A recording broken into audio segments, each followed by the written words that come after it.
Мамлекет башчысы Сооронбай Жээнбеков өкмөткө караштуу мамлекеттик каттоо кызматынын төрагасы Алмаз Мамбетовду кабыл алды. Өлкөнүн каттоо эсепке алуу системасындагы азыркы кырдаал, аны өнүктүрүүнүн, оптимизациялоонун жана модернизациялоонун болочогу талкууланды. Президент региондордогу калктын турмушунун сапаты, алардын социалдык экономикалык өнүгүшү көрсөтүлгөн мамлекеттик кызматтардын, анын ичинде кыймылсыз мүлккө, унаа каражаттарына болгон укуктуу, айдоочулар курамын жана жарандык абал актыларын каттоонун сапатына түздөн-түз байланыштуу экенин белгиледи. Мындан тышкары Сооронбай Жээнбеков региондорду өнүктүрүү саясатынын алкагында маалыматтык күркөлөрдүн тармагын өнүктүрүү аркылуу мамлекеттик кызматтардын облустардагы калк үчүн жеткиликтүүлүгүн жогорулатуу зарылдыгын белгиледи. Мамлекеттик каттоо кызматынын төрагасы калкты тейлөө борборлорун куруу боюнча пландары, маалыматтарды санариптке которуу жана жаңы үлгүдөгү мамлекеттик маанидеги документтерди киргизүү боюнча пландары тууралуу маалымат берди. Учурда Шанхай кызматташтык уюмуна мүчө мамлекеттердин башчыларынын отурумунда кол коюлары белгиленип жаткан 20га жакын жыйынтыктоочу документ иштелип жатат. Бул тууралуу президенттин аппаратынын тышкы саясат бөлүмүнүн башчысы Данияр Сыдыков билдирди. Ал Кыргызстан ШКУга төрагалык кылып, мындан улам Кыргызстан активдүү жумуштарды жүргүзүп жаткандыгын белгилеп өттү. Бишкекте 13-14 июнь күндөрү өтө турган Шанхай кызматташтык уюмуна мүчө мамлекеттердин башчыларынын саммитине карата баардык иш-чаралар аткарылган. Шанхай кызматташтык мүчө мамлекет башчыларынын саммити биз бардык тиешелүү иш-чараларды жүргүзүп, кадырлуу меймандарды күтүүгө даярбыз. Сооронбай Жээнбековдун чакыруусу менен Монголиянын президенти Халтмаагийн Баттулга 12-13 июнь күнү Кыргызстанга расмий визити менен келет. Президенттин аппаратынын тышкы саясат бөлүмүнүн башчысы Данияр Сыдыков билдиргендей, сапардын алкагында Монголиянын президенти Сооронбай Жээнбеков, Жогорку кеңештин төрагасы Дастанбек Жумабеков жана өкмөт башчы Мухаммедкалый Абылгазиев менен жолугушат.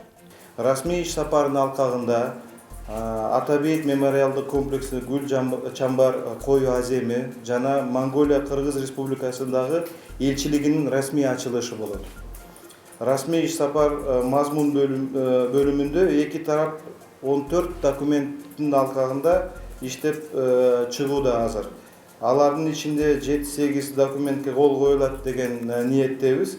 Атап айтканда экономика, саламаттык сактоо, коргоо жана коопсуздук жана аймак аралык байлашуулар боюнча чөйрөсүндөгү документтерге кол коюлат деген ниеттебиз. Быйыл Сүлүктүү, Кадамжай, Каракече, Туюк, Каргаша, Тоголок, Ноокат, Жетин сыяктуу келечектүү кен жайларын сынакка коюу пландалууда. Бул тууралуу Тоо кен тармагындагы кырдаал боюнча өткөрүлгөн кеңешменин жүрүшүндө Өнөр жай, энергетика жана кен пайдалануу мамлекеттик комитетинин төрагасы Эмил Осмонбетов билдирди.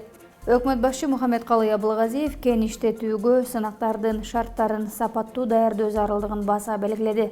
Кен иштетүүгө сынактарды өткөрүүнүн шарттарын сапаттуу иштеп чыгуу иштерин баштагыла.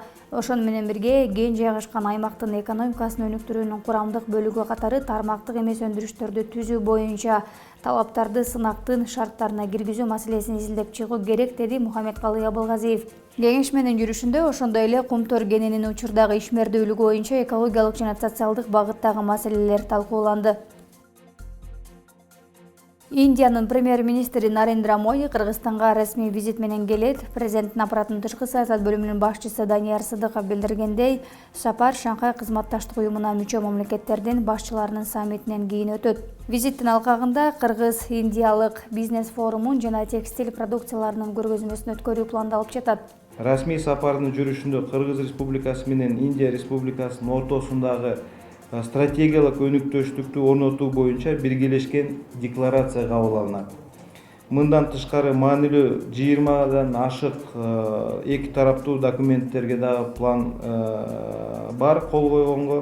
Расмий сапардын жыйынтыгы боюнча Кыргызстан менен Индиянын ортосундагы достук жана өз ара ишенимдүү кызматташтык бекемделип, сапаттуу жаңы деңгээлге чыгат деп ишеништебиз.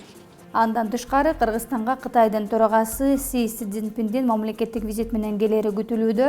Анын алкагында дээрлик 20 документке кол коюлат. Премьер-министр Мухаммедкалый Абылгазиев Кыргыз Республикасынын 2017-2026 жылдарга карата ирригацияны өнүктүрүү мамлекеттик программасын ишке ашыруунун жүрүшү боюнча атайын кеңешме өткөрдү. Айыл чарба, тамак аш өнөр жайы жана мелиорация министрлигине караштуу суу чарба жана мелиорация департаментинин директору Кокунбек Таштаналиев билдиргенде, 2017-2018 жылдары мамлекеттик программанын алкагында республикалык бюджеттен 905 миллион сом бөлүнгөн. Ирригациялык объекттерди курууга жана реконструкциялоого 5,8 миллион АКШ доллары түрүндө инвестиция дагы тартылган. Өкмөт башчы билдиргенде, ирригация өкмөттүн ишинин артыкчылыктуу багыттарынын бири болуп саналат. Кокунбек Таштаналиевдин билдиришине караганда, 2 ирригациялык объекттин курулушу аяктады. Жаңы 1134 гектар суга чейин иштетиле баштады. Ал эми 2901 гектар аянттуу суу менен камсыздоо жогорулатылды. 2019 жылы дагы 2 жаңы объекттин ишке берилиши менен 430 гектар сууга чейин киргизилет.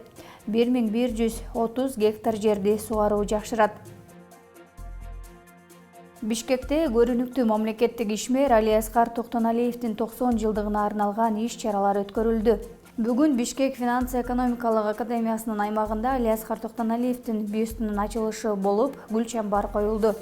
Андан соң Токтоналиев атындагы Бишкек финанс-экономикалык академиясынын жыйын залында анын урматына арналган эскерүү иш-чарасы болду.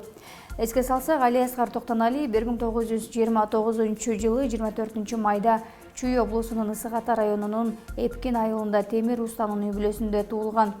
Мектепти жана Ташкент финанс-экономикалык институтун аяктаган соң, ал көп жылдар бою финанс чөйрөсүндө иштеген. Алиаскар Токтоналиев мамлекеттик ой жүгүрткөн, экономиканы терең түшүнгөн жана өлкөнүн өтө зарыл муктаждыктарын жана керектөөлөрүн ийне жибине чейин билген инсан болгон.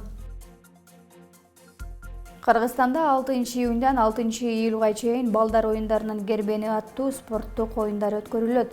Бул тууралуу Маданият, маалымат жана туризм министрлигинен кабарлашты. Маалыматка ылайык, оюндар гербени Ош шаарында 6 июнда башталып, Жалал Абад, Баткен, Чүй, Ысык Көл, Нарын, Талас облустарында дагы өткөрүлөт. Жалпысынан 25 спорт түрү Кыргызстандын 20 шаарында жүрөт. Долбоордун максаты балдар менен ата-энелердин ортосундагы мамилени улуттук оюндар аркылуу дагы да тереңдетип, улуттук элдердин спорттук оюндарын балдар арасында жайылтуу, өсүп келе жаткан муунга улуттук баалуулуктарды таанытуу болуп эсептелет. Ош облусунун Ноокат районунда кечээ болжол менен кечки саат 5-те катуу жааган жаандан улам сел жүргөнүн Өзгөчө кырдаалдар министрлиги кабарлайт. Селдин кесепетинен жаңы Ноокат, Гулистан, Зулпоев айыл аймагы жана Ноокат шаарында бир катар турак жайларды суу каптаган. Гулистан айыл аймагында турак үйлөрүнүн, Медагоз медициналык борборунун жер төлөөсүнө суу кирсе, Ак Чабуу айылында дээрлик 200 метр жолду суу каптаган. Тартылган күч жана техниканын жардамында жер төлөөлөргө кирген сел суулары тазаланган.